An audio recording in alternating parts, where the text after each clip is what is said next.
ലോക്സഭാ തെരഞ്ഞെടുപ്പിന്റെ നാലാം ഘട്ട വോട്ടെടുപ്പിനൊരുങ്ങി രാജ്യം. തെലങ്കാന, ആന്ധ്ര തുടങ്ങി 9 സംസ്ഥാനങ്ങളിലും ഒരു കേന്ദ്രഭരണ പ്രദേശത്തിലുമായി 96 മണ്ഡലങ്ങളാണ് നാളെ വിധിയെഴുതുന്നത്.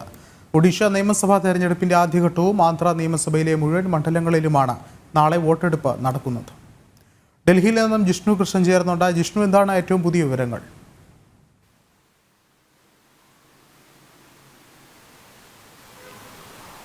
വിഷ്ണു, രാജ്യത്തെ 96 മണ്ഡലങ്ങളാണ് നാളെ വോട്ടെടുപ്പിലേക്ക് പോളിംഗ് ബൂത്തിലേക്ക് എത്തുന്നത്. അതിന്റെ ക്രമീകരണങ്ങൾ അവസാന ഘട്ടത്തിലാണ് എന്നുള്ളത് തെരഞ്ഞെടുപ്പ് കമ്മീഷൻ അറിയിച്ചിട്ടു.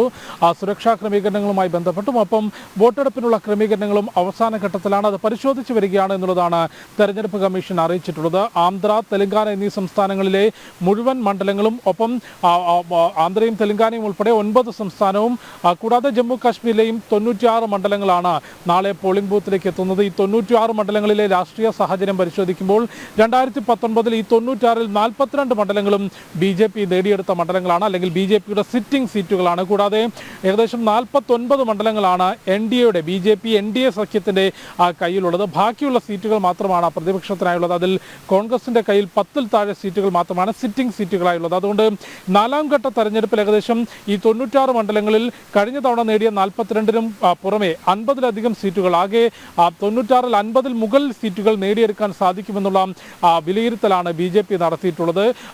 ഈ നാലാം ഘട്ടത്തിലേക്ക് എത്തുമ്പോൾ BJPയുടെ ഒരു വിലയിരുത്തൽ ചരിത്ര ഭൂരിപക്ഷത്തിൽ ഇത്തവണ ഭരണ തുടർച്ച നേടും, അധികാരം നിലനിർത്തുമെന്നൊരു വിലയിരുത്തലാണ് BJP ക്യാമ്പ് നടത്തി വരുന്നത്. കഴിഞ്ഞ 3 ഘട്ടവും ഈ നാലാം ഘട്ട വോട്ടെടുപ്പും കൂടെ പൂർത്തിയാകുന്നതോടുകൂടി തന്നെ 250-നടുത്ത് സീറ്റുകൾ BJPക്ക് നേടാൻ സാധിക്കുമെന്നൊരു വിലയിരുത്തൽ BJPയുടെ ഭാഗത്തുനിന്നുണ്ടായിട്ടുണ്ട്. ബാക്കി 3 ഘട്ടങ്ങൾ കൂടി പൂർത്തിയാകുമ്പോൾ നിലവിലെ കണക്കുകൂട്ടൽ പ്രകാരം 400-ന് മുകളിൽ ചരിത്ര ഭൂരിപക്ഷത്തിൽ ഭരണ തുടർച്ച, അധികാരം നിലനിർത്തുമെന്നൊരു വിലയിരുത്തലാണ് BJP NDA ക്യാമ്പ് നടത്തുന്നത്. പ്രതിപക്ഷമാകട്ടെ രാഹുലിന്റെ റായ്ബറേലിയിലെ സ്ഥാനാർത്ഥിയും ഒപ്പം കഴിഞ്ഞ ദിവസം മദ്യനയ അഴിമതി കേസിൽ ജയിലിൽ നിന്ന് ഇടക്കാല ജാമ്യത്തിൽ പുറത്തിറങ്ങിയിട്ടുള്ള അരവിന്ദ് കെജ്രിവാളിനെയും ഉയർത്തിപ്പിടിച്ചാണ് ഈ നാലാം ഘട്ടത്തിലേക്ക് എത്തുമ്പോൾ പ്രചരണം മുൻപോട്ട് കൊണ്ടുപോകുന്നത്. കഴിഞ്ഞ തവണത്തേതിനേക്കാൾ എന്ത് മെച്ചപ്പെടുത്താൻ സാധിക്കും എന്നുള്ളതാണ് തീർച്ചയായും കോൺഗ്രസിനെ സംബന്ധിച്ച് ദേശീയ രാഷ്ട്രീയത്തിലെ പ്രസക്തി. 2019-ൽ ഔദ്യോഗിക പ്രതിപക്ഷമാകാനുള്ള അംഗങ്ങളെ പോലും, MP-മാരെ പോലും വിജയിപ്പിച്ചെടുക്കാൻ കോൺഗ്രസിന് സാധിച്ചിരുന്നില്ല. അതുകൊണ്ട് ഇത്തവണ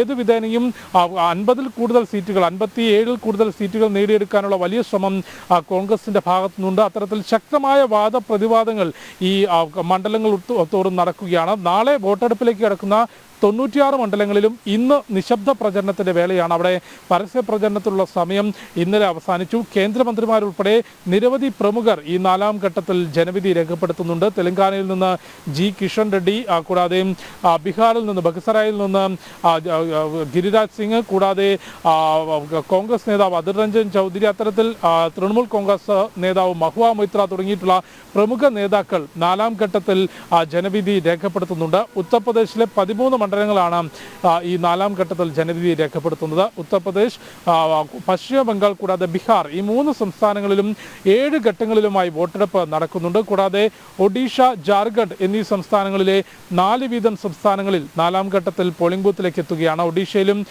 ജാർഖണ്ഡിലും നാലാം ഘട്ടത്തോടു കൂടിയാണ് ലോക്സഭയുടെ വോട്ടെടുപ്പ് ആരംഭിക്കുന്നത്. ഇനിയുള്ള മുഴുവൻ ഘട്ടങ്ങളിലും ഈ സംസ്ഥാനങ്ങളിൽ വോട്ടെടുപ്പ് നടക്കാനുണ്ട്. ഒപ്പം ആന്ധ്രാപ്രദേശ്, ഒഡീഷ നിയമസഭാ തെരഞ്ഞെടുപ്പുകളുടെയും ഈ നാലാം ഘട്ടത്തിൽ നടക്കുകയാണ്. ആന്ധ്രാപ്രദേശിലെ 175 നിയമസഭാ മണ്ഡലങ്ങളിൽ മുഴുവനായും ഒറ്റ ഘട്ടത്തിലാണ് ഈ നാലാം ഘട്ട ലോക്സഭാ മണ്ഡലത്തോടൊപ്പം നിയമസഭാ തെരഞ്ഞെടുപ്പ് നടക്കുന്നത്. ഒഡീഷയാകട്ടെ 4 ഘട്ടങ്ങളിലായിട്ടാണ് നിയമസഭാ തെരഞ്ഞെടുപ്പ് നടക്കുന്നത്. അതിൻ്റെ ആദ്യ ഘട്ടമാണ് ഈ നാലാം ഘട്ട ലോക്സഭാ തെരഞ്ഞെടുപ്പിനൊപ്പം നടക്കുന്നത്. അത്തരത്തിൽ 2 നിയമസഭാ തെരഞ്ഞെടുപ്പുകളിലേക്കുള്ള വോട്ടെടുപ്പും 96 മണ്ഡലങ്ങളിലേക്കുള്ള ലോക്സഭാ തെരഞ്ഞെടുപ്പുമാണ് നാളെ നടക്കാനിരിക്കുന്നത്. ഇന്ന് നിശബ്ദ പ്രചരണത്തിന്റെ വേളയാണ്. തെരഞ്ഞെടുപ്പിനായുള്ള എല്ലാ ക്രമീകരണങ്ങളും അവസാന ഘട്ടത്തിലാണ് എന്നാണ് തെരഞ്ഞെടുപ്പ് കമ്മീഷൻ വ്യക്തമാക്കുന്നത്. വിഷ്ണു, ജിഷ്ണു ആണ് വിശദാംശങ്ങൾ പങ്കുവച്ചത്.